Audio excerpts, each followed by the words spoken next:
Hey e-bike friends, my name is JC with Rad Wheeling. Today I'm going to be putting together the KBO hitch rack for two e-bikes. Yeah, we're going to take it right out of the box, put it all together, take it down, insert it in the hitch on my truck, put two e-bikes on it, strap them down, and see how well this thing works. So let's get to it.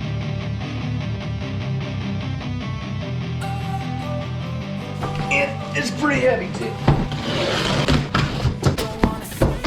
Okay, we've got 7 parts out of the box. These 4 are where the wheels will go on the bike. They are going to attach to these 2 right here, and then these 2 are going to attach to the main hitch support. So let's get to it. Very detailed instructions here. For instance, you've got this section right here. It shows the bar and the wheel support, and then it shows the different parts and what bolts and washers and tool that we're going to need. Let's open up this box of fasteners and see how scary it looks.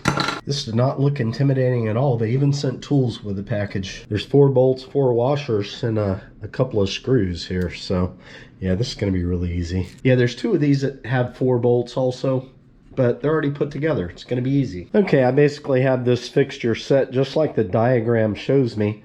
I need to slide this on and put the screw in. All right, so here's what's going on. I've got this hook this way. The bar is coming over this way. And this is the actual mechanism that you push down so you can tighten the straps. That clip is supposed to be opposite of the hook, from what I can tell. So the hook's going in that direction. That means that clip is going to be on this side. And I do believe that's going to be as easy as sliding this on. Like that. And then we just insert this guy right here. And we tighten this down with the Allen wrench provided. That's half of step 1 complete. Let's do the other one. Okay, second step is to attach these to the same bar.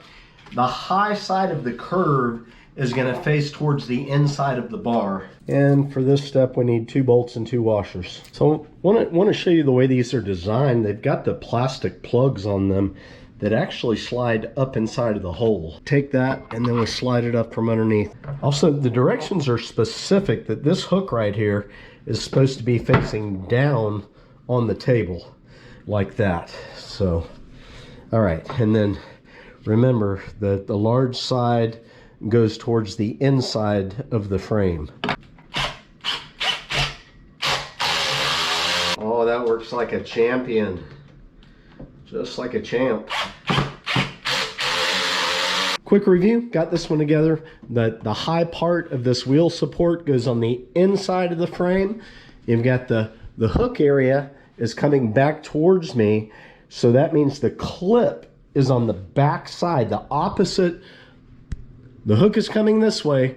The clip is on the back side, back here. So they've given us some yellow tape markers to help us know where we're supposed to line the main hitch support up with these crossbars that we just put together. We do have to remove the bolts from these brackets. The directions are very clear the way that this is supposed to go. Probably be good if you had an extra pair of hands helping you on this, but I did cabinet work for, I don't know, about 25 years, I think. So I got pretty good at working by myself and holding different things and just using whatever kind of props that I could find to help me do stuff. Like I just found a plastic coffee container to kind of level up the main part of this hitch to help me get these screws started here.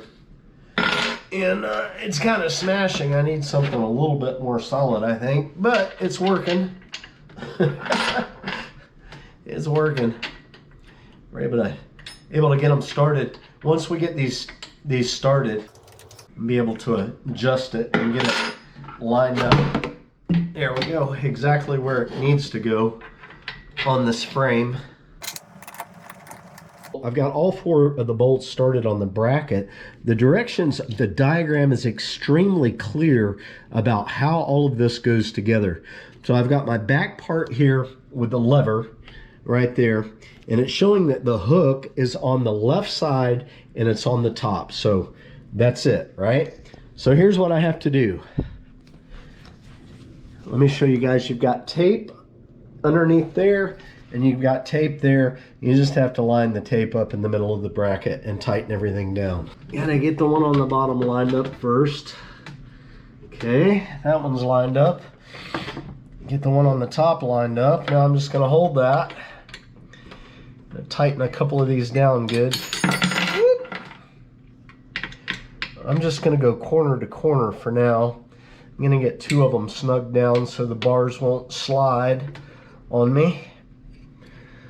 Okay. Double check. Make sure I got my tape. Yep, everything's lined up right. Now we'll just snug everything down with our wrench. Here's what these brackets look like. One actually has the nut welded onto it and the other one doesn't. The one with the nut welded onto it is going to go on from underneath. Okay, we're almost finished with this step. Just got to lock these down real good. All right, and that's what she looks like right there. You can see this one in the front has got the hook going back towards the vehicle. This one back here in the back has got the hook coming away from the vehicle. And yeah, there we go. So the last thing that we have here are just our tie down straps. So looks like we run it down this direction and then underneath the frame and then back up through here, right? The wheel will fit in there, then we wrap that around the wheel and then we'll be able to secure the wheel to the like that.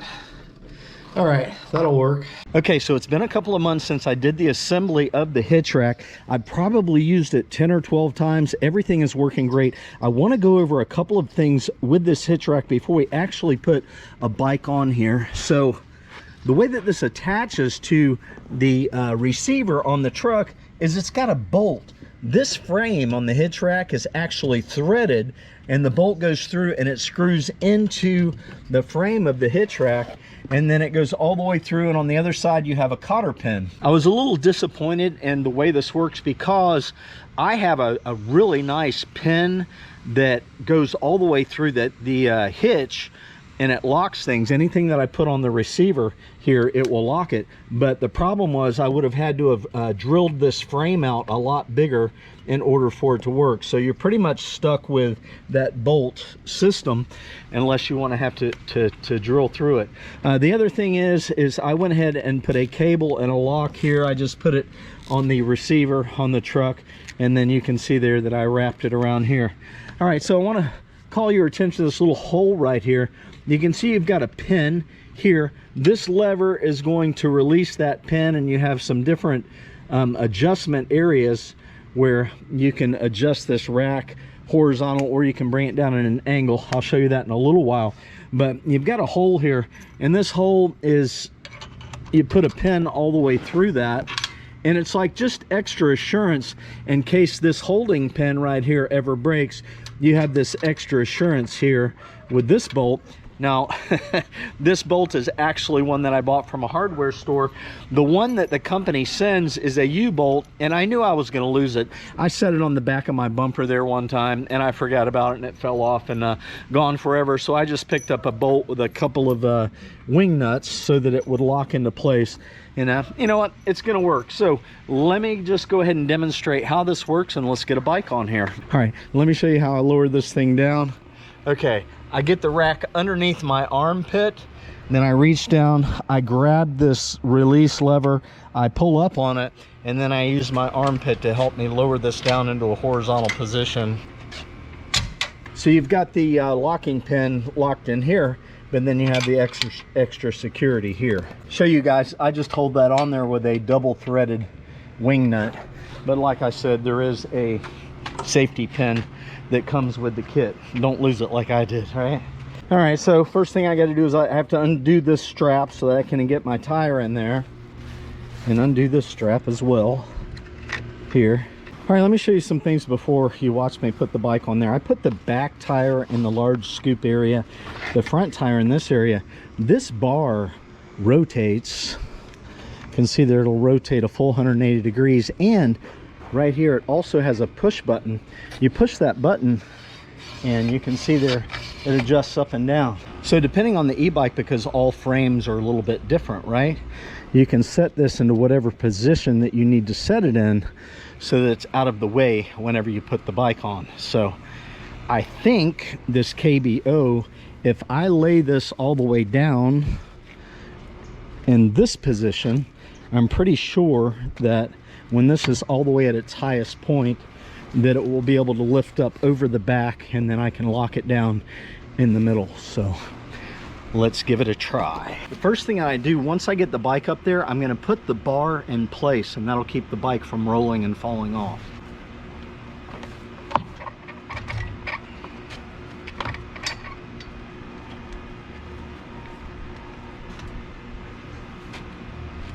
Okay, so I'm not able to lift the bar up over the back, but I can lean the bike forward, and then I can reposition the bar.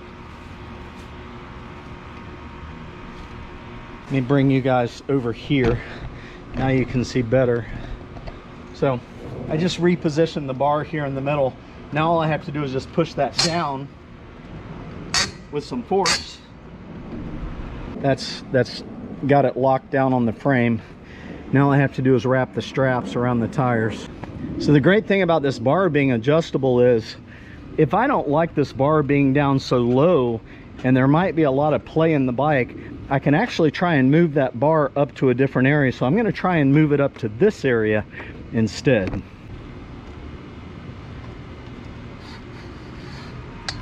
Just lean the bike forward. You might have to reposition the pedals.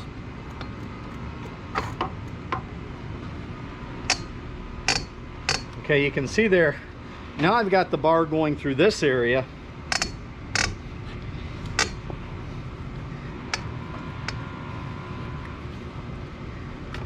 There. So instead of being here on the lower area, now I have the bar up higher, and the bike is more stable. Tighten down the straps in the front and the back.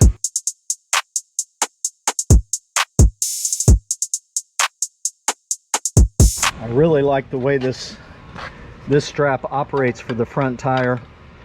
It's a lot easier than doing those nylon straps. Basically just get the strap through, and then you just put it in the mechanism and push down, and it goes right through, and you pull it. It's a lot easier.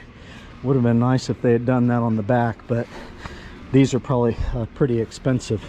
This bar is not going to allow it to go anywhere, and the straps on the tires hold it in place. You could put an additional strap here around this bar if you had any concern at all. We could wrap a strap around here, and we could strap it anywhere on the bike for just an extra measure of protection. I mean, these type of nylon straps right here are cheap, and you can get a couple of them at Harbor Freight for like maybe $3 or $4.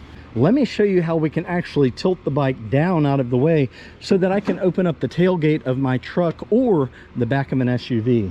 Now I'm just going to grab the bike with one hand. I'm going to take this lever down here. I'm going to push it forward, and then I'm going to ease the bike down into the angled position. And there you go. No problem.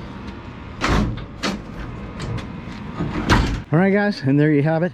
It is completely angled out of the way of me to getting into the back of my truck, or if you had an SUV, you'd be able to lift the hatchback. You can see there's plenty of clearance. You can lift the hatchback on your SUV to be able to get into the back of your SUV. So you'll see here on this angled position, there's not a notch. It's just resting on top of flat spots. So I don't actually have to lift this lever to get this back up into a horizontal position. And there. It locked into place automatically. If you enjoyed this video, check out this one here where I share with you what my favorite 20-inch, 4-inch fat tire e-bike is to date and all the reasons why. Thumbs up are appreciated. Everybody get out there and get happy, man. Life is fun. Live it. See ya!